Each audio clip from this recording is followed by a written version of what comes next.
Welcome to the latest episode of the Streamline podcast.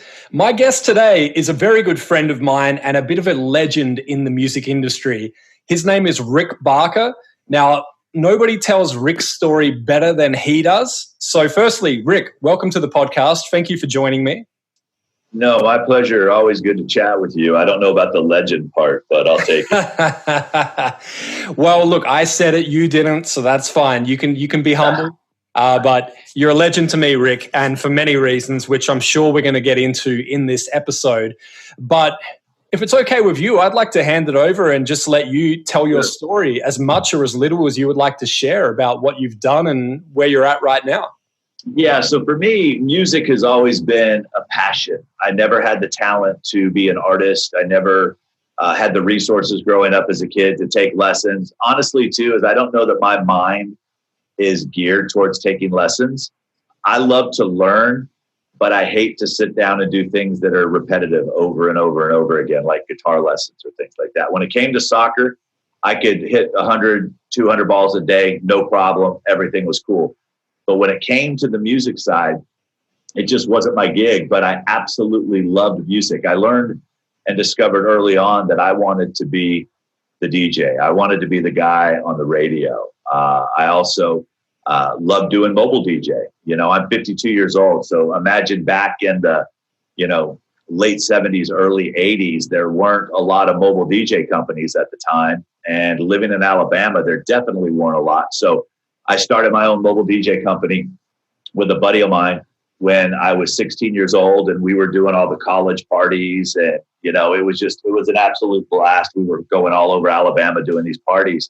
And then I got a chance to work part-time at a gospel radio station. And that was the time when they had these big reel-to-reels. They would play the church services. And then at 9:00 at night, I was able to take them off and play contemporary Christian music at the time. And we would spin these on vinyls. And I just loved that freedom of being able to play whatever it is that I wanted to play at the time. And it was really hard for me in the beginning talking on the radio because I was in a room with no one. So this concept that I was talking to people, but I couldn't actually see them, took me a while to grasp onto. And I was very awkward at it in the beginning. But so fast forward, ended up moving to California to live with my dad. I'm a product of divorced parents. So I lived with my mom in Alabama, moved out to California to live with my dad, got into some trouble there. I ended up getting hooked on drugs. That addiction took me places that I never imagined it would. On April 4th, 1989, struggling with a crack cocaine addiction, I just felt that I was tired and I was done. So I got on my knees and I asked God to let me die. I felt that I was worthless. I felt that maybe he would be disappointed in me and he would take me out, not realizing that he had other plans for me. I'm not here to push religion on anyone. That just happens to be my story. But so on April 4th, 1989, I'm getting on my knees asking God to let me die. And in December of that same year, this little girl was born that her and I would end up coming together some years later. And it would end up reshaping the music business as far as artists using the internet to grow an audience would be concerned. And I'll get to more of that here in just a second. But as soon as I got sober, first thing I did was I got my GED. I finished high school. Stands for Good Enough Diploma is what I tell people. And I also heard an ad on the radio that said, if your friends ever told you that you have a voice for radio, check out the Columbia School of Broadcasting. So they were hosting this open house. I went to this event. Being the smart aleck that I am and the constant asker of questions, I asked the guys, I said, hey, if you guys are so good, why are none of you on the radio and why haven't I heard of you? I was immediately asked to leave that event. No surprise there. But what I heard them talk about was getting internships. So I went out and got my own internship at KISS FM in Los Angeles. It was at the time when Rick Dees was in the morning and Magic Matt Allen was in the afternoon. Hollywood Hamilton was at night.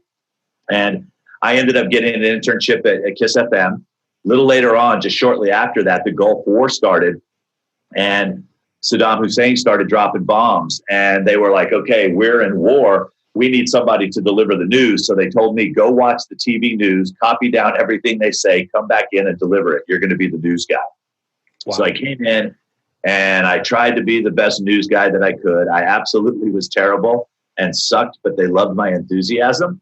So they allowed me to start driving the Kiss FM van around the streets of LA, pulling people over, giving them money and things like that. Ended up meeting some folks from Santa Barbara. They requested an air check. What an air check is what somebody sounds like. It's like the audition tape for a disc jockey to get a gig. I didn't have an air check. The folks at Kiss FM helped me create one. I sent it to Santa Barbara, got offered my first on-air radio job, and ended up doing my whole entire career in Santa Barbara. Spent 15 years in the area doing radio. In 2001, was asked to build a country radio station. And I felt, hey, I knew who Johnny Cash was. I was from Alabama. I was as qualified as anyone else in California to build a country radio station. So I did. And then I started asking those questions again. I've always been that seeker of information. So after asking some questions, I realized that there was a hole in the industry, and I created a radio tour that actually got artists paid. And in doing that, put me on the radar of Scott Borchetta at Big Machine Records. And in 2004, he asked me to come work for him at Big Machine Records as a promoter. What my job was I had 70-something radio stations in 9 states that I was responsible for getting the music played. I asked him why he picked me. He said, well, I say this as a compliment. It's because you're too dumb to know any better. And I'm thinking to myself, okay, how is this a compliment? He said, listen, I'm starting this label with a regional artist out of Texas named Jack Ingram, Daniel Peck, who had already had a failed single at the label that he was at previously, and this 15-year-old that nobody had ever heard of named Taylor Swift. And I agreed. I took the job. He sent me the music. I fell in love with Taylor's music. About 6 months after that, he asked me to take her on this radio tour that I'd created to teach her radio, not knowing that 30 days was about to change both of our lives. She wanted to learn. I wanted to teach. I'd also been a soccer coach for those last few years. And one of the teams that I coached was a girls' high school soccer team. I spent 3 years at Dos Pueblos High School and realized that I speak teenage female. I don't know if it's a blessing or if it was a curse, but realized that was God preparing me for Taylor. So when we got together, it just clicked. 6 months after that, her parents ended up asking me to be her manager. I had zero management experience. I'd never managed anyone before. But what they said to me, which was super important, Mike, is they said, look, 1 is you believe in her. 2, you're not afraid to ask questions. And 3, if you need help, you're not afraid to go out and get help. A lot of people see not knowing as a weakness. We see you understanding that you don't know is a strength because you're not afraid to go out and get the answer. So I took on Taylor and was with her for a couple years, and we went out, and at the time we only had MySpace, and we realized that we could get direct access to the fans, that we could share music with them whenever we wanted to. We were willing to stay after concerts, sign autographs, meet with people. And what I said to her was, and Polestar has covered this in a couple of different articles, but when they asked her why she chose me as a manager, she says, well, I told Rick I wanted a gold record, and he said, great, let's go out and meet 500,000 people. And he was willing to show me how to do it and was willing to do it with me. So that's how I ended up with Taylor. Realized after about 1.5 years, almost 2 years, that I was not cut out to be a manager. The traveling was getting to me. I had 2 young children at the time. And honestly, I feel I was a terrible manager because there were so many things that were out of my control. And I always liked things that we could control. And at that time, she was really starting to rise. And I was spending most of my day telling people no on her behalf. And it pained me. The development side is what I love. And that's what was missing.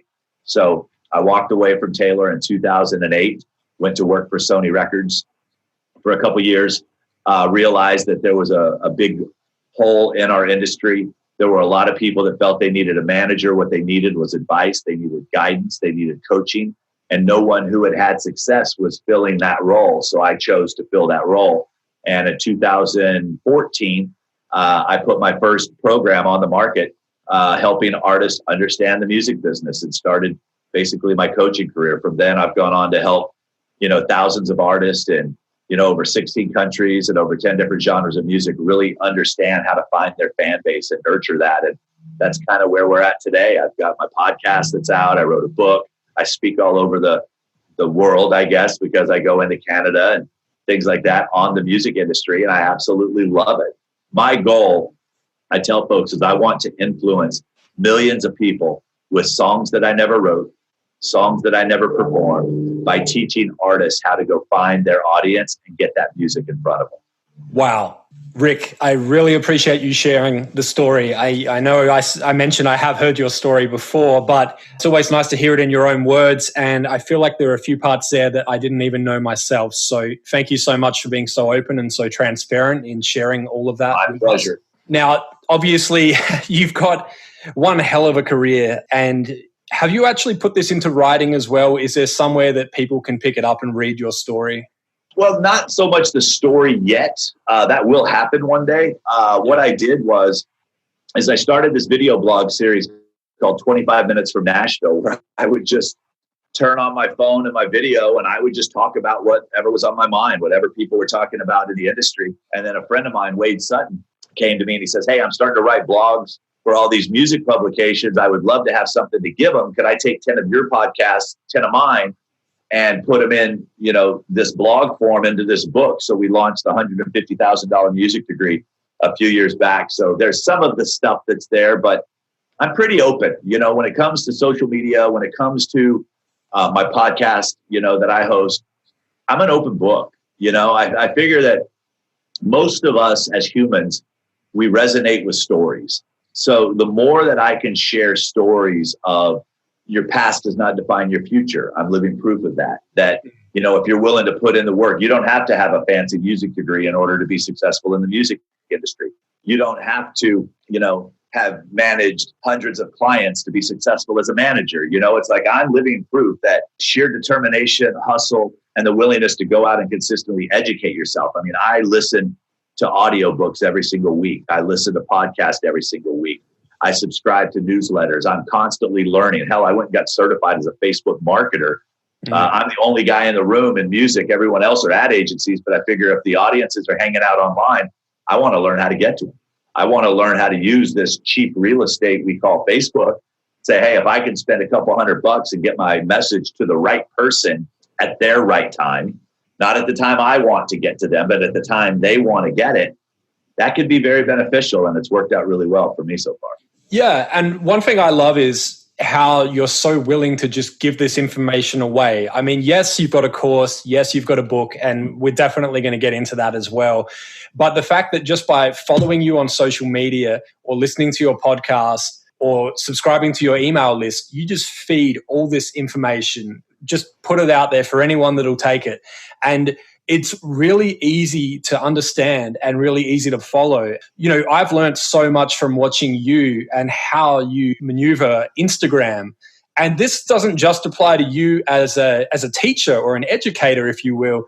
This is stuff that any artist could use, or any influencer, or just anyone that wants to have fun on their Instagram. I mean, watching you go live almost every night of the week and bring guests on and turn it into this live talk show, it's inspiring. And I've seen those numbers increase, and the amount of engagement that you're getting is fantastic.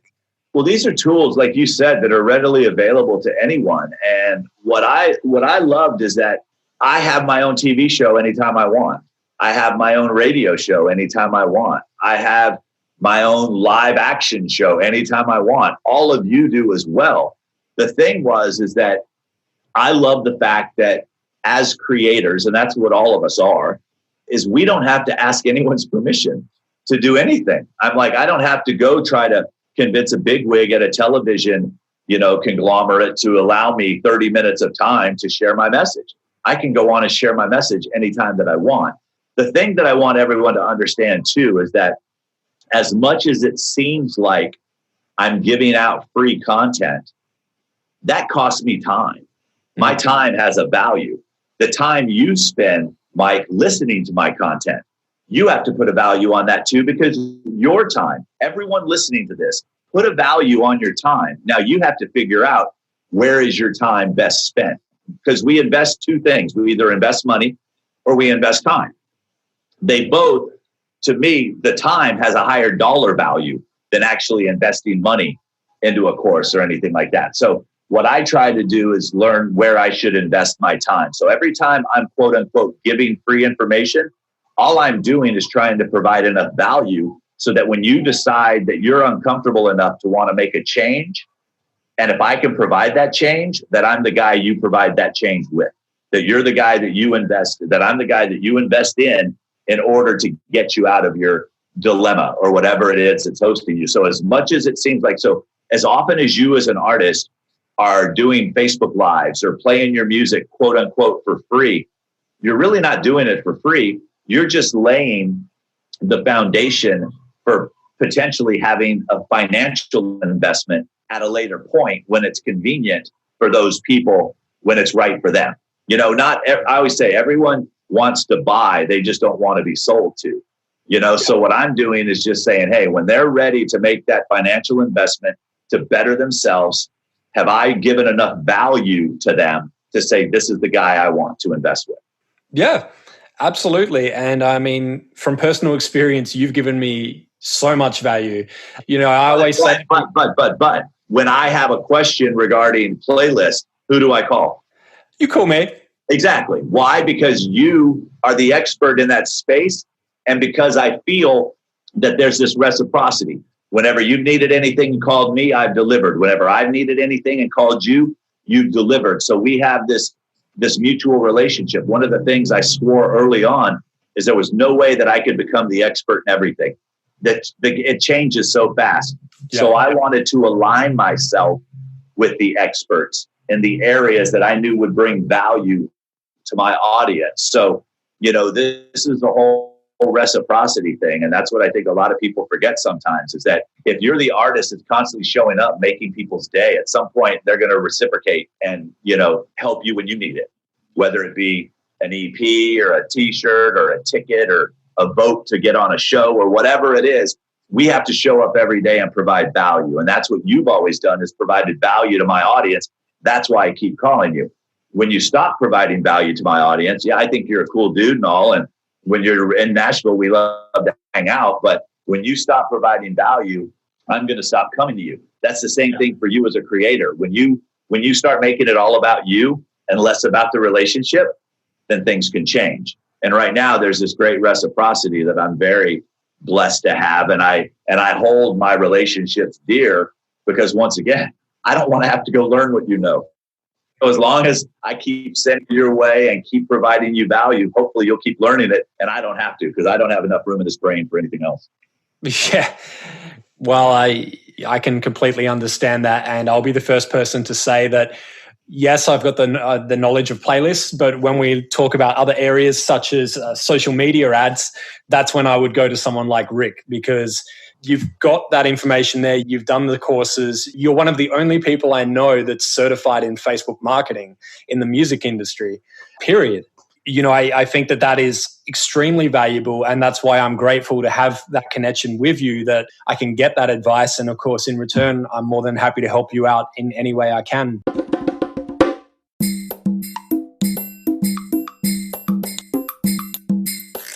And I noted as well, Rick, that in a previous conversation, I believe this was when I was a guest on your podcast, and thank you so much for that, you talked about content swapping, how we can help each other and we can reach each other's audiences, and no one's really competing with anyone here. You know, we all have different strengths, and we're all actually helping each other out. And I'm so grateful for that conversation, because that's basically how I've been able to do what I've been able to do in the last year or so since we recorded that episode. And wow, that was a year ago. Yeah. Wow. Okay. Time really does fly, doesn't it? Yeah, I'm up to 119 episodes, and you were number 50. I know. That is insane. That shows how dedicated you are, and how constantly there's news in the industry, or there's something that's popped into your head, and you just hit record. You don't hesitate. And I love the fact that the format isn't always you sitting in a nice big studio with a professional setup. Sometimes it's you driving in your car. Sometimes it's you backstage at a concert with one of your artists that you're managing. Sometimes it's me sitting on a patio having a cigar, listening to some water fountains in the background like we're doing right now. Bring it on. I remember recording episode 50 of your podcast. I remember your dog ran off, and you actually went off camera, and your dog was chasing some wildlife out in the backyard. And it was me for about a minute. just taking over your podcast, and it actually made the final cut. So we got some fun stories. Yeah, we do in such a short period of time, and we're only creating more. Yeah, that's it. So I guess what I want to know is you've made some changes this year yourself as to work and what you're focused on now. What are you most excited about, and what are we going to see next from Rick Barker? So one of the things that I really wanted to do was, so I went to what's called Funnel Hacking Live. Russell Brunson has a company called ClickFunnels. And when I was at Funnel Hacking Live, I was watching, everyone kept coming to me saying, with the background that you have and what it is that you do, why are you trying to be the least expensive? And I thought about that for a second, and I'm like, you know what? They're right. Why am I trying to be the least expensive? Why am I trying to be there for everyone? Because I can't be there for everyone. There was even a point where I gave all my programs away. I had, thousands of dollars worth of programs. I said, hey, if you take this survey and tell me what your biggest pain in the industry is, I'll give you access to these programs. And what I started realizing is the programs that I gave away for free, no one was ever opening. It's like, here's all this valuable information that I've spent hundreds and thousands of hours and dollars putting together, but no one was taking advantage of it because it didn't have a value put on it. There was no skin in the game for them. So I had to sit down and I started thinking to myself, I said, you know what? And I used this analogy for musicians. I said, I don't want to be that little crappy guitar that you bought for, $100 that sits over in the corner that you haven't tuned in forever, or you don't care if it falls over. I want to be that Martin guitar that you want to pick up every day and you take pride in. So I put so much pride in creating my programs. I said, okay, here's what I'm going to do. I'm going to look for a better client. I will always have free information. I will always have my podcast. I will always have my social media, my streams where I come on and answer people's questions. But if people are going to invest in me, more importantly, I want them to invest in themselves. So one of my mentors, I was at an event and I asked him, I said, Jay, I said, how do you determine price? He says, you continue to raise the price until they do the work, until they take pride in what it is that they've purchased. If they haven't purchased it, they have no investment in it, no matter how much you've given it to them or gifted them. So I went in and I decided that here's the deal. I'm going to give every last person the opportunity that's on my list, that's been there for years, the opportunity to come into my coaching. And if they don't feel that I'm right for them, I'm okay with that. But I'm not going to continue to let them sit around and not do crap and then chime in on emails every now and then to correct my grammar. It's like and be a butthead. I'm like, you know what? I'm getting rid of all those people. I want the people. It's like I tell the story about the Coast Guard. The Coast Guard has a rule. Their motto is this: when they fly up on a ship that's out in the water and they know that they cannot get everyone on that helicopter, who are they going to rescue first?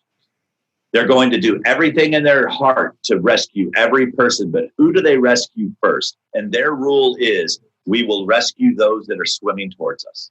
We're not going to chase people. We're going to run out of fuel, and then we're all going to die. We're going to rescue those that are swimming towards us. So I have started focusing my attention on those artists that are swimming towards me, that want to take what it is that I can teach them, but more importantly, will put it to action and put it to use for their music business. So I've restructured my courses. I've made them very interactive. I went from doing 2 group coaching calls a month to every week that I do these calls now. I took a leap of faith. I got rid of a couple consulting clients that were pretty high priced income for me every month that was guaranteed. And I walked away from that to put my sole focus on my business. And that's what happens, I think, sometimes, is that we get so distracted with everything else around us that we lose focus on us. For an artist, you may have a job, you may be in school, you may be doing this, you may be doing that. What suffers when you have outside distractions is your music. What ultimately ends up suffering is the relationship that you have with your fans. So I took a leap of faith and eliminated well over 6 figures of income to be able to focus on my people, focus on my business. And that has been the best decision that I have made. I took time to focus on my health. It's like if I'm going to shoot video, no matter how great the words that are coming out of my mouth, people still see, dude, you're a little heavy. You know, you need to work on that, you know? So, you know, at the taping of this, I've lost 24 pounds in 29 days. I stayed focused on eating properly. I went and hired a coach, a nutrition coach, someone who can help me with my health, because left to my own measures, we saw the results. We kept seeing the same guy, weight up, weight down, weight up, weight down. Nothing looked healthy about what I was doing. So I practice what I preach. It's like, if I'm going to say you need coaching in order to move forward, I spend almost 50 grand a year on coaching, whether it be for coaching in my business, coaching in my personal life, therapy with my marriage. You know, I have coaches, people that coach me, but it makes me a better person to be able to serve my clientele better. Wow. I must say congratulations on the weight loss as well. That's you do look fantastic. By the time you see me at the DIY Musician Conference, here's what's funny. So when I go on stage and speak in August, I'm going to put up a picture from the year before that I spoke at that conference where I was 261 pounds.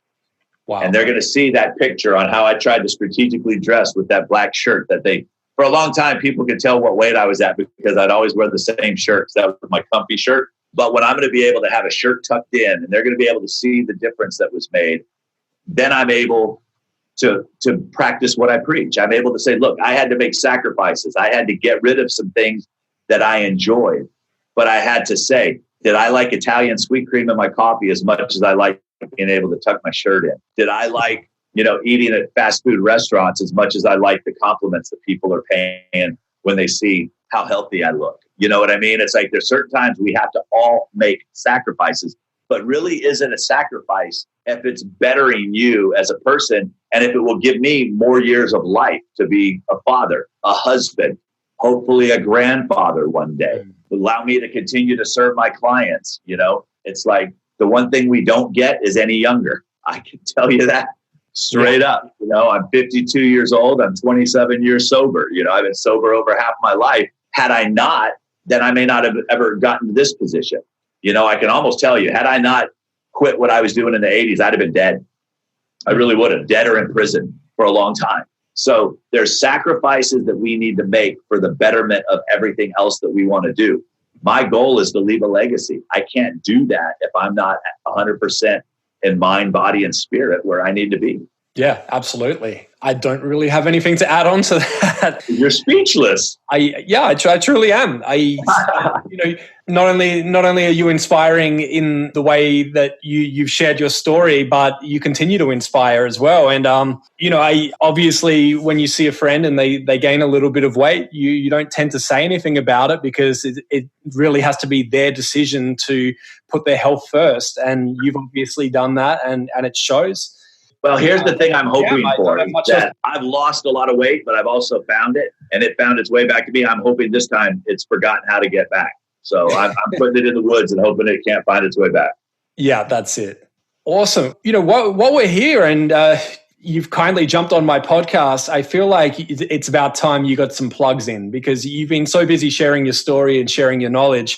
Can we let people know a little bit about your music industry? I can't even say it. Yeah, no, I got you. I got the MIB for short. That's MIB. That's much easier to say.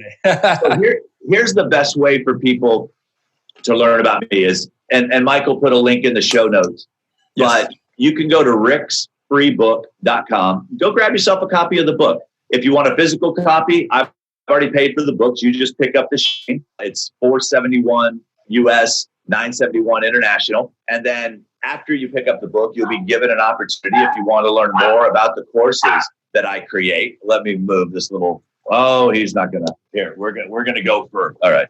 So somebody was walking around in the courtyard, and he wanted to let him know that, hey, I'm here. Yeah. So one of the things that I did is that I'll also then tell you about if you want to learn more about my programs, here's how you can do it. I always want people to date. I want to date them first. I'm like sushi. I'm an acquired taste. I'm not for everyone. I'm pretty direct. I'm a very solutions-based person. I'm not a big rah-rah guy. I want to, you know, it's like there's people in your life that can be that, but I think there's not. We don't have enough people in our life that will give us that tough love that we need. That's who I go get coaching from people that are tough. You know, my nutritionist is a former boxer. She's amazing. You know, Christy Code Red Nickel. She's the bomb, but she's very direct, and that's what I need. So if you're the type of person that wants somebody who very direct, who will provide you the solutions, help guide you to the answers. My job is not to give you all the answers. My job is to help guide you to the answers, because you never want to be dependent on anyone. So I'm going to guide you to the answers. The greatest thing about having a coach is it saves you time. And that's key, is that time gets saved, because once again, that's the one thing we can never get back. We can replenish money. We can't replenish time. So I try to make sure that everything saves you time. So yeah, so go grab a copy of the book. If you just want a digital copy, you can click on it. We'll send you a digital copy. Excellent. And Rick, just to let you know, the audio was cutting out a tiny bit there. So if any of that, what Rick just said, was unclear, I will be posting a link to Rick's book in the show notes as well. So you will definitely be able to go and get yourself a copy. There are physical copies available. There are digital copies available as well, but why not grab a physical copy? You can pick it up. You can take it anywhere. I'll sign it for you. Not that that means anything, but I always like to say thank you to the people who have invested in me. So we do that as well. Also, too, is I have a podcast called the Music Industry Blueprint Podcast. Comes out every Monday and Thursday. I would love for you guys to subscribe, share, review, rate, whatever it is that you do, wherever it is that you hear your podcast. On Instagram, at Rick Parker Music. I tend to go live, love to do Q&As at that point, and you can get links to all my stuff in the bio and on my podcast, on the Instagram page too. Excellent. Well, I feel like it's about time. I know we could chat all day, and there are many days where we have Rick, but for the sake of everyone listening, I think we might end it on a high note and wrap it up from here. Before we do end this recording, is there anything that you would like to pass on? It could be a piece of knowledge, a piece of advice, anything that you would like to leave the listeners with. Yeah, you know, I have a saying that's on my business card, and it says, you don't drown by falling in the water, you drown by staying there. And if you feel that you're stuck right now, if you feel that you're in a situation that you just can't get yourself out of, we've all been there. You know, that's not a new feeling. That's something that we all get. But the key is just every day focus on doing 1% more than you did the day before. And if you continue to do that, you'll continually grow. Don't make your goals too large. Be realistic with where you are. Associate yourself with people that will be honest with you.